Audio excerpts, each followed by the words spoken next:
16వ వచనాన్ని మనం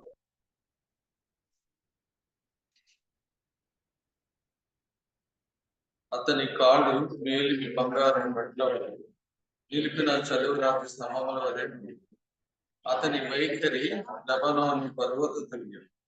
అది దేవదారు వృక్షములంత ప్రసిద్ధం. అతని నోరు అతి మధురము. అతడు లక్షాంశనీయుడు. యెరూషలేము కుమార్తెలారా, ఇతడే నా ప్రియుడు, ఇతడే నా స్నేహితుడు. ప్రభు సహాయం కొరకు ప్రార్థన చేస్తుంది. పరిశుద్ధుడైన తండ్రి, ప్రేమ కలిగిన దేవ, ఈ ఉదయకాల సమయంలో మిమ్మల్ని ఆరాధించడానికి వచ్చిన మేము ప్రభా, మిమ్మల్ని ఆత్మతోనూ సత్యంతోనూ యథార్థంగా ఆరాధించడానికి మీరే కృప చూపించండి, సహాయం చేయండి. మీ వాక్య భాగాల ద్వారా మాతో మాట్లాడండి. వినగలిగే చెవి, గ్రహించగలిగే మనసు, వాక్యానికి లోబడే మనసు నాకు మా అందరికీ దయచేయండి. యేసయ్య నామములో ప్రార్థిస్తున్నాను తండ్రి. గత వారంలో అతని కాలం మేలిమి బంగారం పట్ల నిలిపిన చలువు రాత్రి స్తంభం లేవన్న వాళ్ళ దాని గురించి కొంత చూసాం. ఇప్పుడు 16వ వచనంలో మాట చదువుతాం. అతని నోరు అతి మధురము. అతడు అతి కాంక్షణీయుడు. యెరూషలేము కుమార్తెలారా, ఇతడే నా ప్రియుడు, ఇతడే నా స్నేహితుడు. అతని నోరు అతి మధురం. నోరు మధురంగా ఉండాలంటే అందులోంచి వచ్చే మాటలు ఎవరు మంచిగా ఉండాలి కదండి. సాధారణంగా మనుషులు నోరుని, పెదాలని కొంచెం అందంగా ఉంచుకోవాలని చూస్తూ ఉంటారు కదండి. అందరూ కూడా ఎలా ఉంటారంటే, చాలాసార్లు మనం చూస్తుంటాం, పెదాలకి రంగు వేసుకుంటారు కదండి. కొంతమంది వయసు మళ్ళీ పక్కన అనుకోండి, మూతి మిసాలుగా కొంచెం తెల్లబడుతుంది, దానికి రంగు వేసుకుని కొంచెం అందంగా కనపడాలని చూస్తుంటారు కదండి. ఇవన్నీ కూడా మనిషి అలంకరణ కోసం వాళ్ళు మధురంగా అందంగా కనపడాలని చేస్తుంటారు కదండి. అయితే ఇక్కడ ప్రభువు గురించి చెప్పింది చూసినట్లయితే అతని నోరు అతి మధురం. ఎందుకు అతని నోరు అతి మధురం అని చెప్పి మనం చూసినట్లయితే, బైబిల్ గ్రంథాల్లో చూసినట్లయితే మన అందరి నోరు అన్ని సమయాల్లో అందరికీ వినపడుతూ ఉంటాయి కదండి. కానీ ఆయన నోరు ఎలాంటిది అని చెప్పి మనం చూసినట్లయితే యెషయా గ్రంథంలో కొన్ని మాటలు చదువుదాం చూడండి. యెషయా గ్రంథము 53వ అధ్యాయం. యెషయా గ్రంథము 53 7వ వచనం చదవండి. అతడు దౌర్జన్యము నొందెను, బాధింపబడినను నోరు తెరవలేదు. వదకు తేబడి గొర్రె పిల్లయు, బొచ్చు కత్తిరించు అని ఎదుట గొర్రెయు మౌనముగా ఉన్నట్టు అతడు నోరు తెరవలేదు. చూడండి, ఇక్కడ నోరు ఎంత మధురంగా ఉందంటే, మనల్ని ఎవరైనా తిట్టాడు అనుకోండి, నేను తిట్టకపోయినా కూడా నా తిట్టాడని చెప్తాం మనం కదండి. కొన్నిసార్లు మనం ఎదురంటే, నేను అనకపోయినా కూడా నా మీద అన్యాయంగా చెప్తాడండి బాబు, అన్ని లేని మాటలు చెప్తున్నాడని నోరు తెరుస్తాడు. కానీ ఈయన ఎలాంటి వాడంట, అన్యాయపు తీర్పు నొందిన వాడై అతడు కొనుక్కోబడేను. అతడు నా జనుల అతిక్రమములను బట్టి మొత్తబడను. చూడండి, ఇవన్నీ ఎందుకు చదివిస్తానంటే, అతడు దౌర్జన్యము నందెను, బాధింపబడినను, అతడు నోరు తెరవలేదు. పదకు తేబడి గొర్రె పిల్లయు, బొచ్చు కత్తిరించిన వాడిని ఎదుట గొర్రెయు మౌనంగా ఉన్నట్లు అతడు నోరు తెరవలేదు. కనుక ఆయన నోరు ఎందుకు మధురంగా కనబడుతుందని చెప్పి చూసినట్లయితే, ఎవరి గురించి ఆయన ఒక చెడ్డ మాట కూడా పలకలేదు. నా మీద అన్యాయంగా చెప్తున్నారు వీళ్ళు అని చెప్పేసి ఒక మాట కూడా ఆయన నోరు తెరిచి చెప్పలేదు. కనుకనే ఆయన నోరు మధురం అని చెప్పి ఇక్కడ మనం చూస్తూ ఉన్నాం. నోరు మధురంగా ఉండాలంటే మనం ఎలా ఉండాలంటే, వాక్యం వింటున్నప్పుడు మన నోరు కూడా మార్చబడుతూ ఉండాలి. మన నోరు మారటం అనేది చాలా కష్టంగా ఉంటుంది. ఎందుకంటే కొన్నిసార్లు మనం చూస్తుంటాం, ఓర్చుకుంటాం, ఏదో ఒక సమయంలో ఆ నోరుని పడేసుకుంటాం. కనుక ఇక్కడ మన నోరు ఇప్పుడు కూడా మధురంగా ఉండదు. ఎవరి నోరు మధురంగా ఉంటుంది అని చెప్పి మనం చూసినట్లయితే, వాక్యం ద్వారా కడగబడిన వాళ్ళ నోరు ఇప్పుడు కూడా మధురంగానే ఉంటాడు. యెషయా గ్రంథం 42వ అధ్యాయంలో దేవుని ఆత్మ ఎవరి మీద అయితే ఉంటుందో వాళ్ళు ఎప్పుడు కూడా నోరుని ఏం చేస్తారంటే అదుపులో పెట్టుకుంటూ ఉంటారు. అదుపులో ఉంటుంది నోరు. కనుక ఇక్కడ చెప్తున్నాడు యెషయా గ్రంథము 42 అధ్యాయము 2వ వచనం చదవండి. ఇదిగో నేను ఆదుకున్న నా సేవకుడు, నేను ఏర్పరచుకున్న వాడు, నా ప్రాణములకు ప్రియుడు, అతని యందు నా ఆత్మను ఉంచి ఉన్నాను. అతడు అన్యజనులకు న్యాయం కనపరచును. అతడు కేకలు వేయుడు, అరువడు, తన కంఠ స్వరము వీధిలో వినబడనివి. కనుక దేవుని స్వరము గురించి మనం జాగ్రత్తగా గమనించినట్లయితే దేవుని యొక్క ఆత్మ ఆయన మీద ఉంది. కనుకనే ఆయన గురించి ఏమని రాబడింది? అతడు కేకలు వేయుడు, అరువడు, తన కంఠస్వరం వీధిలో వినడు. మన కంఠస్వరం ఎక్కడ పడితే అక్కడే వినపడతాం కదండి. ఒకసారి ఆఫీసులో పనిచేస్తున్నప్పుడు, ఆఫీసులో స్కూల్లో పనిచేస్తున్నప్పుడు, స్కూల్లో ఏదో ఒక సందర్భంలో మనం ఏం చేస్తుంటాం? కేకలు వేస్తుంటాం, అరుస్తూ ఉంటాం కదండి. వేస్తుంటారు. పిల్లలు అనుకోండి, స్కూల్లో కాలేజీలో ఏదైనా ప్రాబ్లం వచ్చింది అనుకోండి, అరుస్తూ ఉంటారు కదండి. కానీ దేవుని యొక్క ఆత్మ ఎవరి మీద అయితే ఉంటుందో వాళ్ళు ఎలా ఉంటారంటే కంట్రోల్లో ఉంటూ ఉంటారు. దావీదు చనిపోతున్నప్పుడు తన చివరి సమయంలో ఒక కీర్తన రాస్తూ, ఆ కీర్తనలో ఏమని రాస్తాడంటే మధురం అనే మాట ఉపయోగిస్తున్నాడు. చూడండి, మనం చూసినట్లయితే ఒక కీర్తనలో ఏమంటాడంటే,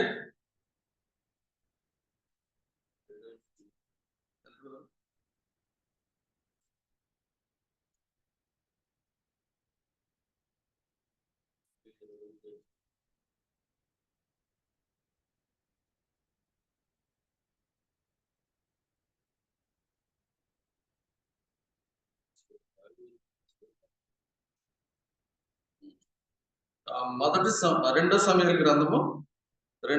గ్రంథము చూడండి. 2వ సమయాల గ్రంథము 23వ అధ్యాయం మొదటి నుంచి చదవండి. దావీదు రచించిన చివరి మాటలు ఇవే. యెషయా కుమారుడు దావీదు పలికిన దేవోక్తి ఇదే. యాకోబు దేవుని చేత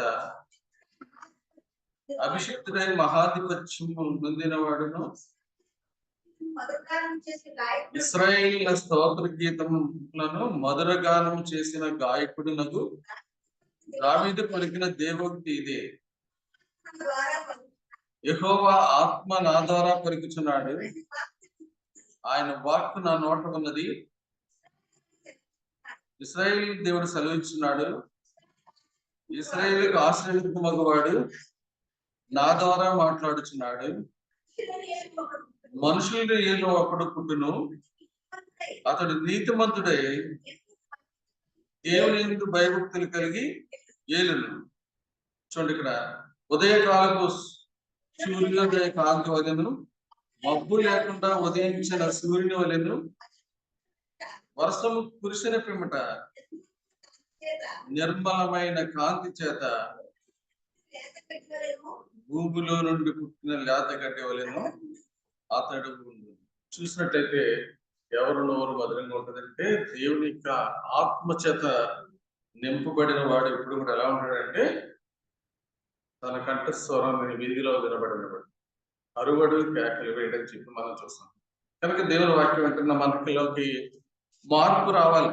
మనం ఆరాధించేస్తున్నాం అంటే గట్టిగా ఆరాధించేస్తాం, కానీ ఆరాధించడంలో తప్పు కాదు. కానీ కొంతమంది ఆరాధిస్తున్నప్పుడు ఇంకొకరు ఆరాధిస్తారు అనుకోండి, ఆగదు.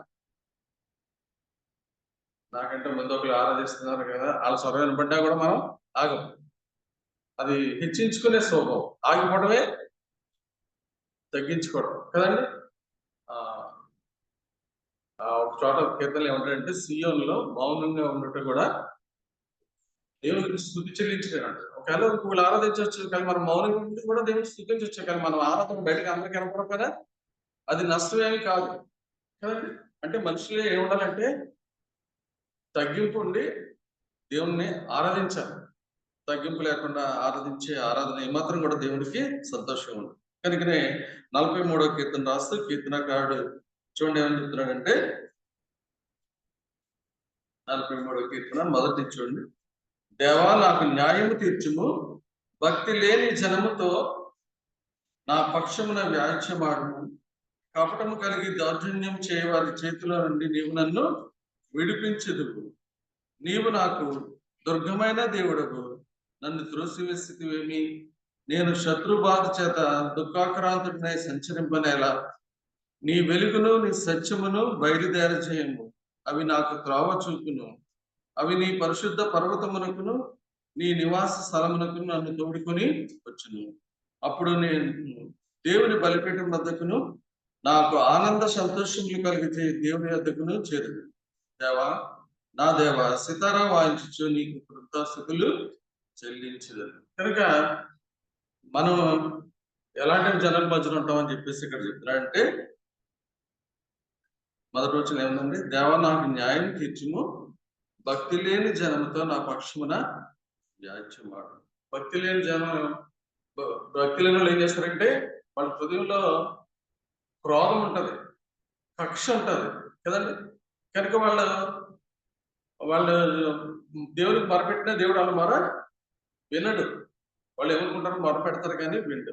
కనుక ఇక్కడ ఏమంటాడంటే, దేవా, నాకు న్యాయం తీర్చుము.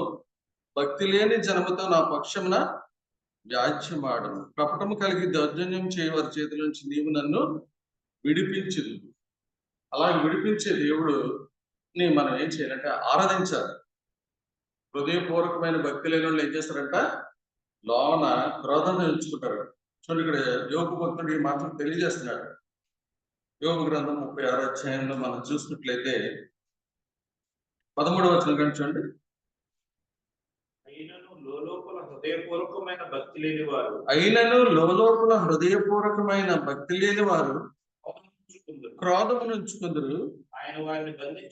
ఆయన వారిని బంధించినప్పుడు వారు మొరపెట్టరు.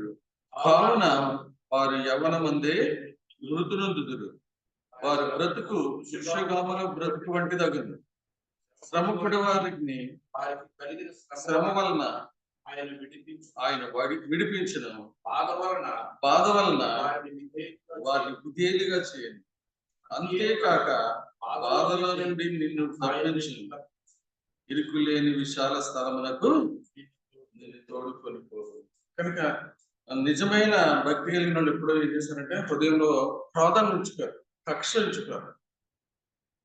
వాళ్ళ దగ్గర నుంచి ఇచ్చే ఆరాధన దేవునికి ఎంతో ఇష్టకరంగా ఉంటుంది. కనుక ఇక్కడ ఏమంటాడంటే, మనం దేవుడిని ఆరాధించడానికి వచ్చిన మనము భక్తి లేని జనం మధ్య ఉన్నప్పటికీ మన దేవుడు మనకు ఎలా ఉంటాడంట?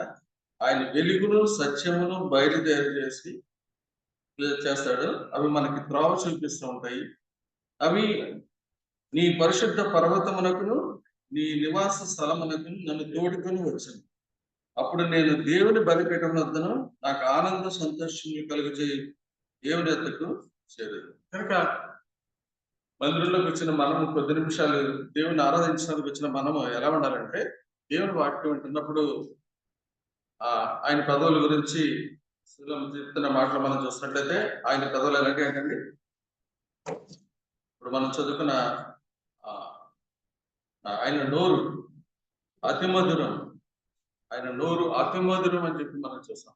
కనుక ఈ నోరు గురించి తెలుసుకున్న వాళ్ళు ఎలాగ దేవుని కీర్తించారంటే, మధురం అనే మాటతో ఉపయోగిస్తూ దావీదు 19వ కీర్తన రాస్తూ ఆ కీర్తనలో ఆయన్ని ఎంతో చక్కగా వర్ణిస్తున్నాడు. ఆయన ఎలాంటి దేవుడు, ఆయన గుణ లక్షణాలు ఎలా ఉంటాయి అనే దాని గురించి ఈ 19వ కీర్తనలో మనం చూసినట్లయితే 7వ వచనం గడిచండి. యెహోవా నియమించిన ధర్మశాస్త్రము అది యథార్థమైనది, అది ప్రాణమును తెప్పరిల్లజేయదు. యెహోవా శాసనము నమ్మదగినది, అది బుద్ధిహీనులకు జ్ఞానం పుట్టించును. యెహోవా ఉపదేశములు నిర్దోషమైనవి, అవి హృదయమును సంతోషపరచును. యెహోవా ఏర్పరిచిన ధర్మము అది నిర్మలమైనది, అది కన్నులకు వెలుగిచ్చును. యెహోవా యందైన భయము పవిత్రమైనది, అది నిత్యము నిలుచును. యెహోవా న్యాయ విధులు సత్యమైనవి, అవి కేవలము న్యాయమైనవి. అవి బంగారు కంటెను విస్తారమైన మేలిమి బంగారు కంటెను కోరదగినవి. తేనె కంటెను జుంటే తేనె దారుల కంటేను మధురమైనది. కనుక ఎవరైతే దేవుని వాక్యాన్ని ప్రేమిస్తూ ఉంటారో వాళ్ళ జీవితాల్లో ఎలాంటి మాటలు వస్తాయంటే, అనుభవించిన వాళ్ళు చెప్తున్న మాటలు మనం గమనించినట్లయితే, యెహోవా నియమించిన ధర్మశాస్త్రము యథార్థమైనది, అది ప్రాణమును తెప్పరిల్ల చేయదు. కనుక యాకోబు ఒకసారి యాకోబు జీవితంలో మనం చూస్తూ ఉంటాం. యాకోబు ఎంతో దేవుని భయభక్తులు కలిగిన వాడు. కొడుకు చనిపోయాడు, యోసేపు చనిపోయాడు అని చెప్పేసి ఎంతో దుఃఖంలో బాధలో ఉంటాడు. కానీ దేవుడు అతని హృదయాన్ని చూసిన దేవుడు యాకోబు ప్రాణాన్ని ఒక రోజు ఏం చేశాడంట, తెప్పరిల్ల చేశాడని చెప్పి చెప్తూ ఉంటాడు. చూడండి, ఆ మాట చూస్తే నాకు చాలా ఆనందం వేస్తూ ఉంటుంది. ఎందుకంటే ఆ వృద్ధాప్యంలో వచ్చినప్పుడు కూడా దేవుడు ఏం చేశాడంటే, ఆయన వాక్యాన్ని ప్రేమించే వాళ్ళని ఎలాగా ధైర్యపరుస్తుంటాడో, సంతోషపరుస్తాడో మనం చూస్తూ ఉంటాం. చూడండి, ఇక్కడ ఆది కాండము, ఇంకా నీ కొడుకు బతుకున్నాడు, ఆ కొడుకు ఇంకో దేశాన్ని వెళ్తున్నాడు అని చెప్పేసి ఆ సమాచారం విన్నప్పుడు ఆయన చెప్తూ ఉంటాడు, ఇంతే చాలు అని చెప్పేసి ఒక మాట ఉపయోగిస్తుంటాడు. నా ప్రాణంలో 45:27 అండి. చూడండి ఒకసారి దయచేసారన్న. అప్పుడు వారు యోసేపు తమతో చెప్పిన మాటలన్నిటినీ అతనితో చెప్పేది. అతడు తనను ఎక్కించుకొని పోవుటకు యోసేపు పంపిన బండ్లను చూచినప్పుడు వారి తండ్రి అయిన యాకోబు ప్రాణము తెప్పరిల్లెను. అప్పుడు ఇశ్రాయేలు, ఇంతే చాలన్నా, నా కుమారుడైన యోసేపు ఇంకా బ్రతికి ఉన్నాడు, నా కుమారుడు నేను చావకు మునుపు వెళ్ళి అతన్ని చూచిదనని చెప్పాను. కనుక ఎవరైతే దేవుని వాక్యాన్ని ప్రేమిస్తూ ఉంటారో వాళ్ళని దేవుడు ఏం చేస్తుంటే, యెహోవా నియమించిన ధర్మశాస్త్రము యథార్థమైనది, అది ప్రాణమును తెప్పరిల్ల చేయదు. రెండోది చూసినట్లయితే, యెహోవా శాసనము నమ్మదగినది, అది బుద్ధిహీనులకు జ్ఞానం పుట్టించింది. కనుక దేవుని వాక్యం వింటున్నా మనలో బుద్ధిహీనత పోవాలి. మన దేవుడిని ఆరాధిస్తున్నామంటే మన దేవుడు ఎలాంటి దేవుడు, ఆయన ఎలాంటి వాడు గుణలక్షణాలు కలిగి ఉన్నాడో వాటిని బట్టి మనం దేవుడిని ఆరాధించాలి. తర్వాత మూడోది చూసినట్టు ఇక్కడ చూస్తున్నట్టు యథార్థమైంది, అది ప్రాణాన్ని తెప్పరిల్లు చేస్తుందని మొదటిగా చూస్తాం. రెండోది, యెహోవా శాసనము నమ్మదగినది, అది బుద్ధిహీనులకు జ్ఞానం పుట్టించింది. 119 కీర్తన 86 వచనం కూడా చదువు. 119:86.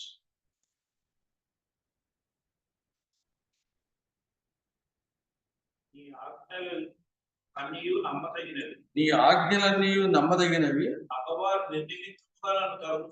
భగవాన్ నిర్నిమితంగా నన్ను తరుముచున్నారు, నాకు సహాయం చేయి. నీ ఆజ్ఞలన్నీ నమ్మదగినవి. కనుక దేవుని ఆజ్ఞల్ని మనం ఎప్పుడైతే ప్రేమిస్తామో అవి మనకి ఏం చేస్తాయి, మనలో ఉన్న బుద్ధిహీనతని తీసివేస్తూ ఉంటాయి. తర్వాత మూడోది చూసినట్టయితే 8వ వచనం ఏమంటాడు, యెహోవా ఉపదేశములు నిర్దోషమైనవి, అవి హృదయమును సంతోషపరచుంది. ఎవరైతే నిర్దోషంగా నడుచుకుంటారో వాళ్ళకి ఎప్పుడు దేవుడు సంతోషాన్ని ఇస్తుంటాడు. కుల్లి కపటం పెట్టుకున్న వాడికి ఎప్పుడు సంతోషం ఆనందం ఉండదు. కనుక దేవుని బిడ్డలు వాక్యాన్ని ప్రేమిస్తున్నప్పుడు మనం ఎలా ఉండాలంటే నిర్దోషులుగా ఉండాలి. యెహోవా ఏర్పరిచిన ధర్మము నిర్మలమైనది, అది కనులకు వెలిగిస్తుంది అని చెప్పి మనం చూస్తున్నాం. తర్వాత మాట మూడో దాంట్లో ఏమని చూస్తాం అంటే, మనం యెహోవా ఉపదేశంలో నిర్దోషమైనవి, అవి హృదయాన్ని సంతోషపరుస్తాడు. యెహోవా ఏర్పరిచిన ధర్మం నిర్మలమైనది, అది కన్నులకు వెలిగిస్తుంది. యెహోవా యందైన భయము పవిత్రమైనది, అది నిత్యము నిలుస్తుంది అని చెప్పి మనం చూస్తున్నాం. యెహోవా న్యాయ విధులు సత్యమైనవి, అవి కేవలము న్యాయమైనవి, అవి బంగారు కంటేను విస్తారమైన మేలిమి బంగారు కంటేను కోరదగినవి, తేనె కంటేను జుంటి తేనె దారుల కంటేను మధురమైనవి. కనుక అతని నోరు అతి మధురం అని చెప్పి మరి ఏ విధంగా ఆయన నోరు గురించి వర్ణిస్తుందో మనం చూస్తున్నాం. కనుక ఆయన నోరు గురించి వర్ణిస్తున్న మనం కూడా మన నోరును కూడా ఏం చేయాలి, ఆయన నోరు ఎలాంటిదో తెలుసుకున్న మనం కూడా అలాంటి నోరుతోటి మనం ప్రభుని ఆరాధించాలి. ఆ ఆరాధన ఆయనకి ఎంతో ఇష్టంగా ఉంటుంది. కనుక ఇక్కడ దావీదు 19వ కీర్తన రాస్తే 10వ వచనంలో, బంగారు కంటేను విస్తారమైన మేలిమ బంగారు కంటేను కోరదగినది, తేనె కంటేను జుంటి తేనె దారుల కంటేను మధురమైనది. కనుక దావీదు జీవితంలో దేవుని ఆత్మ చేత నింపబడిన వాడే. ఆయన రాసిన కీర్తనలన్నీ కూడా ఎలా ఉంటాయంటే సరి చేసుకొని రాసిన కీర్తనలు ఇవి. జీవితాన్ని సరి చేసుకొని రాస్తున్న మాటలు. కనుకనే 11-12 వచనంలో కూడా ఏమంటాడు? వాటి వలన నీ సేవకుడు హెచ్చరికను వాటి వలన నీ సేవకుడు హెచ్చరికనందును వాటిని గైకొనటం వలన గొప్ప లాభము కలుగును. కనుక మనం దేవుని వాక్యాన్ని ఎప్పుడైతే ప్రేమిస్తూ ఉంటామో అప్పుడు అన్ని కూడా మన జీవితంలో మేలు అనుభవిస్తూ ఉంటాం. కనుకనే చూడతారన్నమాట కూడా చదువు. తన పొరపాటుని కనుగొనగలవాడు నేను రహస్యంగా చేసిన తప్పులు క్షమించి నన్ను నిర్దోషినిగా తీర్చు. ఎందుకంటే దావీదు తప్పు చేశాడు, ఎవరికి తెలియదు అనుకున్నాడు. కానీ దేవుడు ప్రవక్తను పంపించి ప్రవక్త ద్వారా మాట్లాడినప్పుడు దావీదు వెంటనే నేను పాపం చేశానని చెప్పేసి ఒప్పుకుంటున్నాడు. కనుకనే మనం దేవుని బిడ్డలు ఎప్పుడు కూడా తప్పు చేస్తే వెంటనే క్షమాపణ కోరుకుని సరి చేసుకున్న వాళ్ళ జీవితాల్లో ఎంతో ఆనందాన్ని దేవుడు ఇస్తూ ఉంటాడు. అప్పుడు ఈ మాటలు, ఇలాంటి మాటలు రాయగలుగుతాం. దావీదు రాస్తున్న మాట మనం చూసినట్లయితే వాటిని గైకొనటం వలన సేవకుడు హెచ్చరికనందును వాటిని గైకొనటం వలన గొప్ప లాభము కలుగు. కనుక మనం ఆరాధించే దేవుడు అలాంటి వాడు చూస్తున్నాం. ఆయన నీ కొరకు నా కొరకు ఆయన అన్యాయ తీర్పు పొందిన కూడా నోరు తెరవలేదు. కనుక ఆయన నోరు సుందరం. ఎందుకంటే మనం దేవుని స్తుతించాలి. ఆయన్ని కంఠస్వరం ఎక్కడ ఏర్పడదని చెప్పినట్టంటే అతడు కేకలు వేయుడు అరువడు తన కంఠస్వరం వీధిలో. చూడండి, మనం అనేక సార్లు మన జీవితాలలో తప్పిపోతూ ఉంటాం. కానీ మనలో ఏమంటారంటే ఆయన ఆత్మ.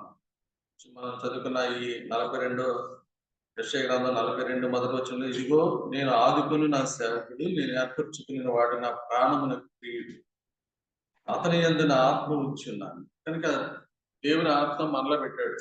దేవుని ఆత్మ మనలో ఉన్నప్పుడు మనం ఏం చేస్తామంటే మనం కూడా అలాగా మన నోరు కూడా భద్రంగా ఉండేటట్లుగా మార్చుకోవాలి. అలాంటి నోరుతో మనం దేవుణ్ణి ఆరాధిస్తే ఆ ఆరాధన ఆయనకి ఇష్టకరంగా. దేవుడి కొద్ది మాటలు దీవించు.